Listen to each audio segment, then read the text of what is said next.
আগে তো পরিচয় দিয়ে নিব। ওকে। আমার নাম হেমা চাকমা।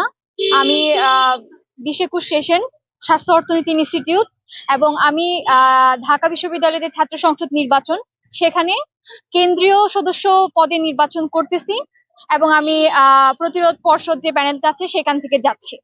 তবে যে জিনিসটা আমি বলতে চাই, আমি কোনো ফর্মালি কোনো রাজনৈতিক ছাত্র সংগঠনের সাথে যুক্ত না, বাট আমি ওই প্যানেলে গিয়েছি এই কারণে যে আমি বিশ্বাস করি আমি যে প্যানেলে গিয়েছি তারা আমার মতামতকে গুরুত্ব দেয়, তারা আমার আদর্শকে ধারণ করে, এবং আমি যে পরিচয়ে পরিচিত হতে চাই তারা সেই পরিচয়টাকে তারা গ্রহণ করতে চায়। আমরা কালকে প্যানেল যখন ডিক্লারেশন হইলো, তখন কিন্তু তারা আমাদের প্যানেল থেকে বলা হয়েছে যে তাদের এখানে কোনো উপজাতি নাই। তো আপনারা হয়তো জানবেন যে স্টেট কিন্তু আমাদেরকে বিভিন্ন ভাবে বিভিন্ন টার্মে সংজ্ঞায়িত করে, কিন্তু আমরা কি চাই সেটাও আসলে দেখার বিষয়। তো আমি যেহেতু পাহাড়ের মেয়ে, এমন না যে আমি পাহাড় থেকে আসছি বলে পাহাড় নিয়ে কাজ করতে চাই। এই ডাকসু তো সবার, এখানে একজন দৃষ্টি প্রতিবন্ধী যেরকম থাকবে, একজন দিনমজুরের সন্তান যেরকম থাকবে, একজন ধনী বিত্তবানের সন্তানও থাকবে, এবং এখানে জাতি ধর্ম বর্ণ নির্বিশেষে সবাই থাকবে। এবং আমি বিশ্বাস করি আমাদের ছাত্র সংসদ যেটা নির্বাচিত হতে যাচ্ছে সেখানে সব ধরনের মানুষজন থাকবে, এবং আমি আমার প্যানেল নিয়ে তো অবশ্যই আশাবাদী হব, কারণ আমি বিশ্বাস করি আমাদের এই প্যানেল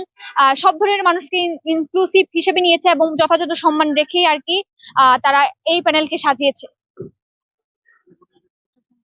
আচ্ছা, আহ আমি এখনো পর্যন্ত বিশ্বাস করতে চাই আমাদের যে প্রশাসন সেটা এখনো পর্যন্ত ফেয়ারলি নির্বাচনটা করাবে বা করবে, এখনো পর্যন্ত আমি বিশ্বাস করতে চাই। কিন্তু সবসময় একটা শঙ্কা আসলে থেকে যায় যে এটা আসলে কি ফেয়ার ইলেকশন হবে, নাকি হচ্ছে কি বিভিন্ন ভাবে প্রভাবিত হয়ে অন্য কিছু করবে। যেমন এই যে আপনারা হয়তো জানবেন একদিন কিন্তু বাড়ানো হয়েছে এই যে নেওয়ার বিষয়টা, তো সেক্ষেত্রেও কিছুটা একটু সন্দিহান লাগে আসলে কি প্রশাসন সবার পক্ষ হয়ে কাজ করবে নাকি একপাক্ষিক কোনো বিষয় নিয়ে কাজ করবে।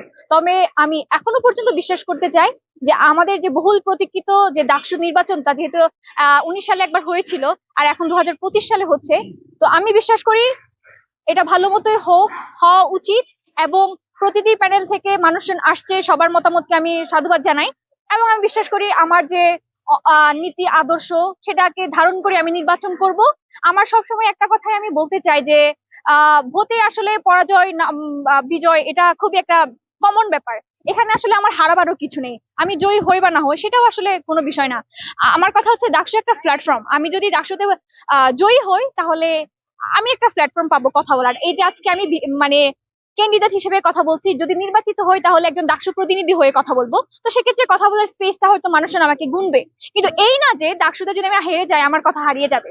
মানে ডাকসু কিন্তু একটা প্ল্যাটফর্ম, ডাকসু আসবে যাবে, কিন্তু দেখা যাচ্ছে কি এখন বিভিন্ন ধরনের প্যানেল বিভিন্ন ধরনের কথাবার্তা বলা শুরু করেছে, বাট আমার একটাই কথা, আমার সুস্পষ্ট বক্তব্য যে আমার আদর্শ আমার নৈতিকতা যে জায়গায় সুস্পষ্ট আমি ওই জায়গায় থাকবো, এবং ওই জায়গায় অবিচল থেকে আমি আমার নির্বাচনে যতটুকু সবার কাছে যাওয়া দরকার আমি যাব, আমি সবার কাছেই যাব, এবং আমি অবশ্যই আশাবাদী। মানে আমি আমার আদর্শকে টিকিয়ে রেখে, আমার ব্যক্তিত্বকে টিকিয়ে রেখে, আমার স্বতন্ত্র বিশ্বাসকে টিকিয়ে রেখে আমি নির্বাচন করব। যেহেতু এখানে আসলে অনেকগুলো প্যানেল ডিসকাশন হচ্ছে, তো এখানে এক এক প্রতি মানে বিভিন্ন প্যানেল আরেক পক্ষকে দমানোর জন্য তো অনেক কিছু বের করবে। এখন আপনারা যে বিষয় নিয়ে কথা বলতে চাচ্ছেন যে ইমিয়াপুর যে বিতর্কিত বিষয়টা, সেটা তো আপু ডিসক্লোজ করে দিয়েছেন। কারণ উনি যখন শামসুন্নাহার হলের এই যে নির্বাচিত ভিপি তিনি ছিলেন, তিনি কিন্তু ওই ছাত্রলীগের সময় নির্বাচন করা মানুষ, এবং বিভিন্ন উত্থান পতনের মধ্য দিয়ে তাকে আসতে হয়েছে, তাকে বিভিন্ন নিপীড়নের শিকার হতে হয়েছে। তো এখন তিনি তার বিষয়টা কিন্তু ক্লিয়ার করেছেন।